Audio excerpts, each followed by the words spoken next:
Before I start the video, I'd like to thank Eva. Their emblem should be right here. Link in the description. Check them out. They're a great website for airsofting. That's where I found this gun to begin with, and that's where I found my extra mag. So be sure to check them out. Peace. Airsofters, this is the KWC Desert Eagle, licensed by Ciber Gun. A lot of people aren't fans of Ciber Gun, but I would say this is one of their best builds yet that they've had. Featuring a full metal construction and CO2, semi-auto, and full auto. This gun is really going to be one of your best choices on the airsoft field. A couple things to be careful about while purchasing this gun is if you want to use it with a pistol pouch, it might not work with your pistol pouch because it is so big. And I have actually pretty large hands because, you know, I'm 14 and I'm growing. But this gun, it's pretty large, so if you have small hands, I wouldn't necessarily recommend this gun for you because, I mean, I have a huge hand. It looks good. I mean, feels nice too. I don't play basketball or anything. I don't have basketball player hands, but I have pretty large hands for the average person. And this feels really comfortable in my opinion. My fingers don't even wrap all the way around. It actually feels kind of awkward to do that. And the gun looks sort of clumsy in my hand sometimes. When you're wearing gloves though, it feels even less comfortable. And that would be because, you know, you have less space to move your hands and stuff.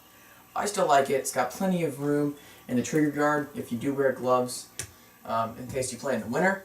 So if you ever play in the winter, you'll be fine with this gun. And you know, the mags. Oh yeah, one thing.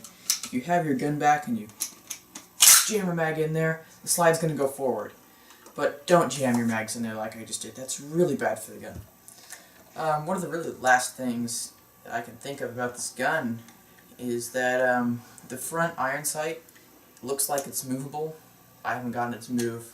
It also has Weaver rail mount on the top. That might be Big Tenny. I'm pretty sure it's Weaver. So you could put a reticle on there if you want to, but then it wouldn't fit in any kind of pistol pouch because it's on the front of the handgun. And so it doesn't move with the slide, that sort of thing.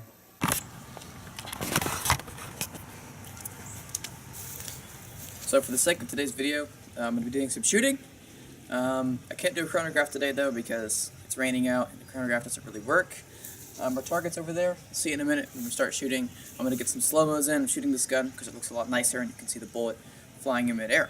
Unlike normal airsoft videos where they're like, yay, I'm shooting guys, you're going to actually see the bullets.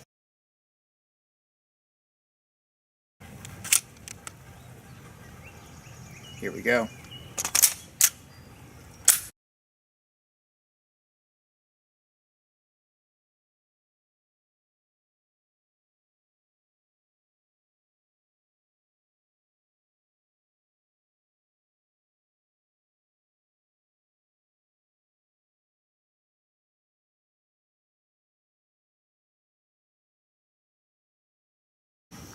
So here's the target, and got a couple holes here, all around in there. And this is a pretty thick box to punch through. And this is what we got, a blender in or something like that. Got some blender instruction manuals, that's what it was. And this is a really thick box. It's not just some cheap stuff. It's a good box. When I was shooting it with the gun, every once in a while when I'd shoot it, here, it runs low on CO2. It doesn't have enough power to push the slide back, so it's kind of stuck, and you have to push it forward for it to be able to shoot again, that kind of stuff. But the bullets don't even come out of the gun, so let's see how bad this is. Set the camera down for a second. Take the mag out, right here. It's still got plenty of ammo in it.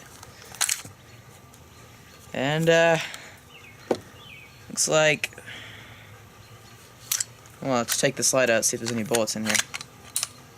Nope, there's no bullets in the slide.